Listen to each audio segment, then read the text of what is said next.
अस्सलाम वालेकुम।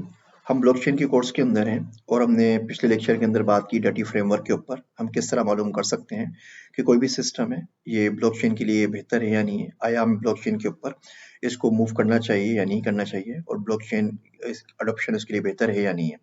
इसी बात को आगे बढ़ाते हैं और हम देखते हैं ब्लॉकचेन की कौन सी एप्लीकेशंस हैं, कौन से कुछ एग्जांपल्स हैं हमारे पास, जिसकी मदद से हम देख सकते हैं कि ब्लॉकचेन हम कहाँ और किस तरह इम्प्लीमेंट कर सकते हैं।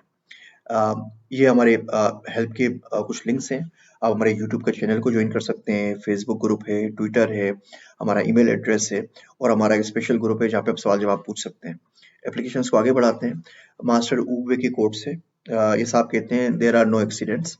दुनिया में कोई एक्सीडेंट नहीं होता।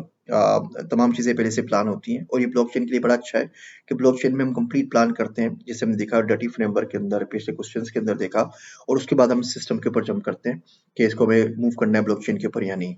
मैं आपको मिसाल देता हूँ सेंसस की। 2017 में अभी 18 साल बाद पाकिस्तान के अंदर सेंसस हुआ। 19 साल बाद पिछला सेंसस 1998 में हुआ था। उसके अंदर कराची से सिर्फ 15 लाख लोग मिसिंग थे, जो कहते थे कराची में रहते हैं, लेकिन सेंसस से मिसिंग थे। यूनाइटेड स्टेट्स के अंदर जो लास्ट सेंसस हुआ है 2010 के अंदर, यहाँ हर 10 साल होता है, तो अगले साल इंशाल्लाह ताला फिर एक और सेंसस होगा। उसमें 15 मिलियन लोग रिपोर्टेड किए गए जो मिसिंग थे, जो कि मार्जिनल कम्युनिटीज से थे, अफ्रीकन अमेरिकन थे, हिस्पैनिक थे, लेटिनोस थे। सेंसस के अंदर हम देखते हैं कि जितने बंदे किसी भी शहर के अंदर, कस्बे में, सूबे में होंगे, उसके हिसाब से उसको रिसोर्सेज मिलती हैं। अगर आपके शहर के अंदर 5 लाख लोग हैं, तो आपको उसके हिसाब से डेवलपमेंट फंड मिलेगा। अगर आपके पास 15 लाख लोग हैं, तो उसके हिसाब से आपको फंड मिलेगा, उसके हिसाब से आपकी असेंबली के अंदर सीटें होंगी, कौमी असेंबली के अंदर होंगी, सूबाई असेंबली के अंदर होंगी, उसके हिसाब से आपको नौकरियों का कोटा मिलेगा, उसके हिसाब से आपके जवान फौज में भर्ती होंगे, सारी चीज़ें होंगी। अब बताएं अगर किसी शहर की आबादी 20 लाख है और सेंसस में उसकी आबादी हम 5 लाख दिखा दें या 3 लाख दिखा दें, तो देखिए हम उनकी कितनी हक तलफी कर रहे हैं। हम उनका जो हक बनता है उससे 1/4 उनको दे रहे होंगे तमाम चीज़ों के अंदर, और इस तरह के सिस्टमेटिक वे से हम वहाँ की पॉपुलेशन को किसी हद तक क्लींस भी कर रहे हैं, मतलब उनको ख़त्म कर रहे हैं और उनसे अपॉर्चुनिटीज़ छीन रहे हैं। अब बताइए क्या ये प्रॉब्लम हम ब्लॉकचेन से सॉल्व कर सकते हैं? हम अपने डर्टी फ्रेमवर्क को देखते हैं, तो देखिए ये डाइवर्स सेट है, मुख्तलिफ स्टेक होल्डर्स हैं, गवर्नमेंट है, सर्वेयर्स हैं, आर्मी है जो कंडक्ट करवा रही है, नादरा वाले इसमें इन्वॉल्व हैं, घर वाले इन्वॉल्व हैं, सिटीज़न इन्वॉल्व हैं, तो मल्टीपल स्टेक होल्डर्स हमारे पास हैं। क्या हमें इम्यूटेबिलिटी ऑफ रिकॉर्ड्स चाहिए? जी बिल्कुल चाहिए। हम चाहते हैं अगर कोई बंदा अपना नाम इंदराज करे, तो हमें पता हो किस ज़िले से, किस तालके से, किस घर से आया है, उसके घर में कितने फैमिली मेंबर हैं, और हम ये भी चाहते हैं कि उसको कोई चेंज ना कर सके। क्या ये रिपिटेटिव प्रोसेस है? जी बिल्कुल है। एक-एक घर वाले के पास आपको जाना पड़ता है, सेम फॉर्म लेके, बार-बार एक ही सवाल पूछने पड़ते हैं, उसको आपको फीड करना पड़ता है, उसको फिर डिजिटाइज़ करना पड़ता है। इसमें क्या कोई ट्रांसफ़र हो रहा है वैल्यू का? जी बिल्कुल हो रहा है। जो डेटा है, वो वैल्यू हमारे पास है और इस डेटा का ट्रांसफ़र होता है एक खाते से दूसरे खाते से, दूसरे से तीसरे खाते तक, समराइज़ रिपोर्ट्स के ऊपर, और ऑल द वे ये पाकिस्तान ब्यूरो ऑफ स्टैटिस्टिक्स के अंदर आता है। ट्रांसपेरेंसी चाहिए? जी हमें बिल्कुल चाहिए। हम चाहते हैं कि जो कुछ भी इस पे हो रहा है उस चेन के अंदर कोई भी शख्स देख सके। आप इलेक्शन वाले देख सकें, वोटिंग लिस्ट बनाने के लिए, डेवलपमेंट वाले देख सकें, जो पॉलिसी मेकर्स हैं वो उसको देख सकें। दूसरी एग्जांपल देखते हैं सेक्सुअल हरासमेंट की। अब सेक्सुअल हरासमेंट आजकल दुनिया में बड़ा मशहूर हुआ हुआ है, मी टू कैंपेन पता है आपको हर जगह चल रही है। अब इसमें प्रॉब्लम ये है कि कोई शख्स अगर ये घटिया काम करता है किसी ऑर्गेनाइजेशन के अंदर और उसका पता भी लग जाता है, वो पहले तो रिपोर्ट नहीं होता, मिसाल के तौर पे वो रिपोर्ट भी हो जाए, वो शख्स वहाँ से फायर हो जाएगा। अब वो क्या करेगा, वो किसी और कंपनी को जॉइन कर लेगा। अब दूसरी कंपनी के पास पिछली कंपनी का कोई रिकॉर्ड नहीं है। अब पिछली कंपनी ए में उसने जो कुछ भी किया, कंपनी बी वालों को नहीं पता, वहाँ ये हरकत वो फिर करेगा। अच्छा, एक कंपनी एक ही शहर में थी तो यहाँ पता नहीं चलता। अब मिसाल के तौर पे वो शहर चेंज कर ले, मिसाल के तौर पे वो मुल्क चेंज कर ले, उस सूरत के अंदर क्या होगा? तो उस सूरत के अंदर हम ये कर सकते हैं, अगर उसको ब्लॉकचेन के ऊपर ले आएँ, डर्टी फ्रेमवर्क में आप देखें, तमाम की तमाम चीज़ें उसके ऊपर सादिक आ रही हैं, तो वो दुनिया में कहीं भी चले जाए, उस शख्स का अगर रिकॉर्ड होगा, वो अगर क्रिमिनल होगा जिसको कोर्ट से सज़ा हो गई है, तो हम बहुत आराम से बता सकते हैं कि ये शख्स था, इसके ऊपर फलाँ-फलाँ इल्ज़ाम फलाँ शहर में, फलाँ सूबे में, फलाँ कंपनी में, फलाँ सिटी के अंदर फलाँ शख्स के साथ इस तारीख को लगे थे, और ये हमें ब्लॉकचेन जो होगा, क्योंकि इसको अल्टर नहीं किया जा सकता, इम्यूटेबिलिटी इसके अंदर है, इसमें डेट वाइज़ क्रोनोलॉजिकल रिकॉर्ड आ रहा है, तो एक बहुत बेहतरीन एप्लीकेशन होगी सेक्सुअल हरासमेंट की जो हम ब्लॉकचेन पे बना सकते हैं। अगली मिसाल देखते हैं सेंसस ट्री की। हमारे पास पीटीआई की गवर्नमेंट है, हमारे प्राइम मिनिस्टर इमरान खान साहब कहते हैं कि हमें ट्री की सुनामी लेकर आनी है और हमने 1 बिलियन ट्रीज लगाने हैं।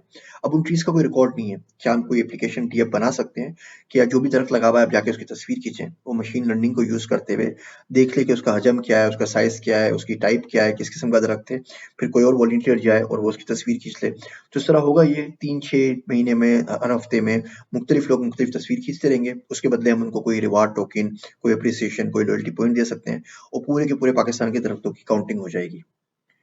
अगली मिसाल देखते हैं बाइसन चेन। ये मैंने काम किया था WWF के साथ। होता क्या है कि बाइसन जो होते हैं वो फार्मर्स के फार्म्स के अंदर आ जाते हैं, जो खारदार तारे होती हैं, बार्ड वायर्स, उनको तोड़ देते हैं और उनके मवेशियों को, उनकी फसलों को नुकसान पहुंचाते हैं। अब जो किसान होते हैं, ज़ाहिर बात है, उसके जवाब में बाइसन्स को मार देते हैं। अब जो बाइसन्स हैं ये कुदरती लैंडस्केपिंग के माहिर होते हैं, क्योंकि ज़मीन बहुत सख्त होती है और इनके जो खुर होते हैं पाँव के, वो बहुत ज़्यादा मजबूत होते हैं। तो जिन ज़मीनों के ऊपर ये भागते रहते हैं, दौड़ते रहते हैं या गेजिंग करते रहते हैं, वो ज़मीनें बहुत ज़्यादा ज़रख़ेज़ हो जाती हैं। तो अगर आप बाइसन्स को मारते रहेंगे तो ज़मीनों की ज़रख़ेज़ी कम हो जाएगी, अगले साल उसमें फसल कम होगी। जिन जगहों पे बाइसन्स पाए जाते हैं वहाँ ज़मीनें बहुत अच्छी फसल देती हैं। अब किसानों को कैसे इंसेंटिवाइज़ किया जाए? तो इन लोगों ने, WWF ने क्या किया, रोमानिया के अंदर इन्होंने तमाम बाइसन्स को ब्लॉकचेन के ऊपर रजिस्टर कर दिया। आप एक बाइसन अडॉप्ट कर लें, आपको एनवायरनमेंट का शौक है, आपको जानवरों से प्यार है, एनिमल लवर्स बहुत सारे हैं, आप बोलते हैं ये फला बाइसन मुझे दे दें। आप रियल लाइफ में ये भी देख सकते हैं कि आपका बाइसन आज दिन में कितना चला था, कितना भागा था और इस वक्त उसकी अप्रोप्रिएट लोकेशन क्या है। जो आप डोनेशन देते हैं, बीइंग एन एनिमल लवर और एनवायरनमेंट जो भी फ्रेंडली आप हैं, तो उस डोनेशन की वजह से टोकन जनरेट होता है, वो हम फार्मर्स को देते हैं। फार्मर्स को बोलते हैं देखो, अगर आपके पास आए कोई बाइसन और आपका कोई नुकसान कर दे, आपकी किसी बकरी को टक्कर मार दे, आपकी कोई फसल खराब कर दे, आपके घर का दरवाजा तोड़ दे, तो देखिए आप उसको गोली मार के मारिएगा नहीं, उसका नुकसान हम भर देंगे और जो पैसे हैं वो हमने जनरेट किए इस बाइसन चेन से। तो एक बड़ी अच्छी एग्जाम्पल है कि किस तरीके से हमने ब्लॉकचेन को यूज करते हुए जानवरों की मदद की, फसलों की मदद की, ज़मीन की मदद की, किसानों की मदद की और it's like one of the best examples जो मैंने अभी तक देखी है ब्लॉकचेन के ऊपर। हम पाकिस्तान की मिसाल ले लेते हैं। आप सब ओलपर्स दूध पीते हैं। अब ये ओलपर्स दूध जो है ये एंग्रो के फार्म से आता है, नारा के अंदर। नारा का फार्म है सखर शहर के पास और ये नारा की तस्वीरें हैं। वहाँ पे गायें हैं, इन तमाम जो गायें हैं इनके ऊपर इनको RFID टैग कर दिया गया है जो आपको तस्वीर में नजर आ रहा है। अगर इसको हम ब्लॉकचेन पे लिया है और हमें पता हो कि इस डब्बे में जो दूध आया है तो उसको हम बारकोड को स्कैन करें, हमें पता चल जाए ये किस गाय से आया है, नारा के कौन से फार्म में, किस शेड के अंदर कौन सी गाय खड़ी हुई है, उसने कितने बजे ये दूध दिया था जो प्रोसेसर के यहाँ तक पहुंचा है। तो आप सोचें, हमारे पास जो नकली दूध का प्रॉब्लम है, हमारे पास जो गोश्त का प्रॉब्लम है कि लोग बोलते हैं कि जी गोश्त बकरे गाय का नहीं है, किसी और जानवर का है, ये प्रॉब्लम कितने हद तक सोल्व हो जाएगा अगर इसमें ट्रांसपेरेंसी हमारे पास आ जाए तो। एक एग्जांपल और है फूड और मिल्क की, जैसे मैंने आपको मिसाल दी। तो ये वॉलमार्ट ने किया है कि वो आमों को ट्रेस कर सकता है कि आम किस फसल के किस खेत से कहाँ निकले हैं और आगे की वीडियोस के ऊपर हम देखेंगे इन एग्जांपल्स को। फिर अगली एग्जांपल है डायमंड्स की। आपने वो जरूर ब्लड डायमंड्स मूवी देखी होगी कि डायमंड्स जब निकाले जाते हैं अफ्रीका की खानों से तो बच्चों पे किस तरह जुल्म होता है और लोगों का इस्तेहसाल किस तरीके से होता है।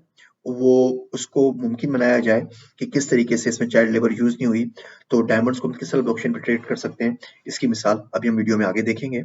मैं आपको एक छोटी सी वीडियो यहाँ पे अपलोड करूंगा जिसमें आपको वॉलमार्ट की एग्जांपल भी नजर आएगी और ये वाली एग्जांपल भी नजर आएगी।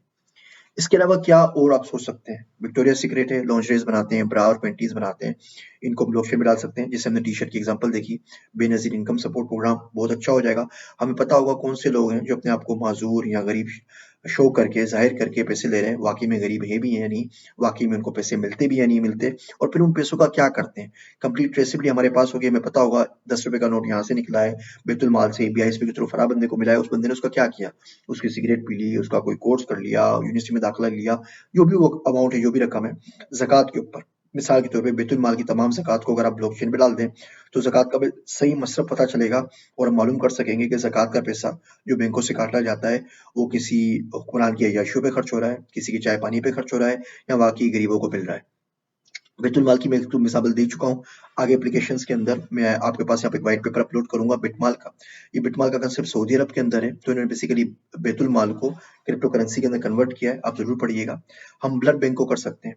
क्या हम सिंपल सी एक एप्लीकेशन करें, एक SMS करें और हम पूरे पाकिस्तान का एक ब्लॉकचेन फ्रेमवर्क बना लें ब्लड बैंक्स का। हमें पता चल जाए कौन सा खून किस ए पॉजिटिव है, बी पॉजिटिव है, किस टाइप का खून इस वक्त पाकिस्तान के कौन से ब्लड बैंक में मौजूद है। और अगर ग्लोबल लेवल के ऊपर कर लें तो आप सोचें इस छोटे से काम से, एक छोटी सी एप्लीकेशन से कितने लोगों की जिंदगी बचेगी। सोशल क्रेडिट होता है कि आप किस तरीके से बिहेव करते हैं नेटवर्क के ऊपर, माशरे के अंदर, आपकी अखलाकियात क्या है। चाइना ने इसको इम्प्लीमेंट किया हुआ है, आप उसको जरूर गूगल कीजिएगा, पढ़िएगा। इथिकल मनी, ये बड़ा इंटरेस्टिंग कंसेप्ट है। जो हमारे पास अभी क्रिप्टो करेंसी में मनी है, ये स्मार्ट मनी है। Money is a very very डम कंस्ट्रक्ट। नोट आपके पास होता है, आप चाहें तो उसको मस्जिद में डोनेशन दे दें, और आप चाहें तो उससे कोई गलत काम कर लें, नोट आपको कंप्लेन नहीं करता। लेकिन अब जबकि स्मार्ट मनी हमारे पास है, उसको स्मार्ट कॉन्ट्रैक्ट में हम कोट कर सकते हैं, तो हम पैसों को बता सकते हैं कि ठीक है, मैं आपको गवर्नमेंट के ऊपर दे रहा हूँ एज अ टैक्स, लेकिन गवर्नमेंट अब इस मनी को जंगों के लिए इस्तेमाल नहीं कर सकती, गवर्नमेंट इस मनी को अय्याशी के लिए इस्तेमाल नहीं कर सकती, इससे कोई BMW गाड़ी नहीं खरीद सकती। अब गवर्नमेंट अपने अकाउंट से जब उसकी पेमेंट करना चाहेगी, तो नोट खुद चीखेगा कि आप मुझे यहाँ पे ट्रांसफर नहीं कर सकते, मैं अथॉरिटीज को बता दूंगा, मैं चीख चीख के पूरे मुल्क को बता दूंगा। ये बड़ी इंटरेस्टिंग कंसेप्ट है, इसके ऊपर मजीद इंशाल्लाह आगे तफसील से बात करेंगे किसी और कोर्स के अंदर। यूबीआई हमारे पास आ गया है, ये आपके बेसिक इनकम है, यूनिवर्सल बेसिक इनकम, जो किसी शख्स को दे दी जाए, वो अगर क्रिप्टो करेंसी में देंगे तो क्या होगा। चाइना में एक दो मुल्क अभी मनी लेस सोसाइटी के ऊपर काम कर रहे हैं, वो बोलते हैं तमाम का तमाम जो मसला है वो पैसे की वजह से, इसी की वजह से ग्रीड आती है, हसद आती है, इंतकाम आता है। अगर सोसाइटी में पैसा ही ना हो, जैसे आप बिहेव करें, जो आप काम कर रहे हो, उसके हिसाब से एक टोकन, एक नंबर आपके वॉलेट में मिल जाए, और आप जब ग्रोसरी के पास जाएं, जितने भी आपने वो टोकन्स कमाए, जिसे हम गेम्स के अंदर नहीं कमाते, उसके हिसाब से आपको सब्जी, जहाज का टिकट सब कुछ मिल जाए, तो कितना इंटरेस्टिंग काम हो जाए। इंट्रा प्लानिट करप्शन हो सकती है, अगर हम माइनर्स को या ब्लॉकचेन के रजिस्ट्री को चांद पे मूव कर दें या मरीख पे मूव कर दें, और दुनिया से कुछ क्रिप्टो करेंसी मूव कर दें चांद या मरीख के ऊपर, अब वो वापस कैसे आएगी। आपने सुना होगा लोग स्विट्जरलैंड के बैंकों में अकाउंट रख देते हैं, ये दिन दूर नहीं है, अगले 10 सालों के अंदर आप देखेंगे कि लोग अपनी मनी जो होगी वो मार्स पे या चांद के ऊपर मूव कर दिया करेंगे। क्राइम एज अ सर्विस, जैसे मैंने सिल्क रोड की मिसाल दी, यहाँ पे मैंने एक पेपर अपलोड किया है, उसको जरूर जरूर पढ़िएगा, पेपर सेक्शंस के अंदर क्राइम एज अ सर्विस के ऊपर कि ब्लॉकचेन में कैसे यूज कर सकते हैं। और ब्लॉकचेन ऑफ सीक्रेट्स, मिसाल के तौर पे कोई भी शख्स विस्पर कर दे, बता दे मेरा ये सीक्रेट है, और मेरे मरने के बाद इसको खोल दिया जाए, जैसे विकीलीक्स की एग्जांपल है, तो ब्लॉकचेन में उसका कोई ना कोई सॉल्यूशन बन सकता है। आखिर में यहाँ पे जो मैं बाकी आपको एग्जांपल्स वीडियोस दिखाऊंगा, उसमें एक वीडियो और दिखाऊंगा। ये मेरा छोटा सा इंटरव्यू था सीएनएन के ऊपर। यहाँ पे हमने क्या किया था, हमने ब्लॉकचेन को एआई और डेटा साइंस से मर्ज कर दिया था। आगे की दुनिया के अंदर ब्लॉकचेन, डेटा साइंस, एआई तीनों आपस में मर्ज हो जाएंगी। ब्लॉकचेन पे तमाम डेटा होगा, हमारा एक स्मार्ट डेटाबेस होगा, हम एआई डेटा साइंसेस के एल्गोरिथम्स को यूज करते हुए उसमें से पैटर्न को अखज़ करेंगे। तो इस इंटरव्यू से आपको थोड़ा समझ में आ जाएगा कि ब्लॉकचेन की कितनी ज्यादा पावर एम्पलीफाई हो जाती है जब इसको हम डेटा साइंस और एआई के साथ यूज करते हैं। लेक्चर सुनने का शुक्रिया। जज़ाकल्लाह खैरन। अस्सलाम वालेकुम।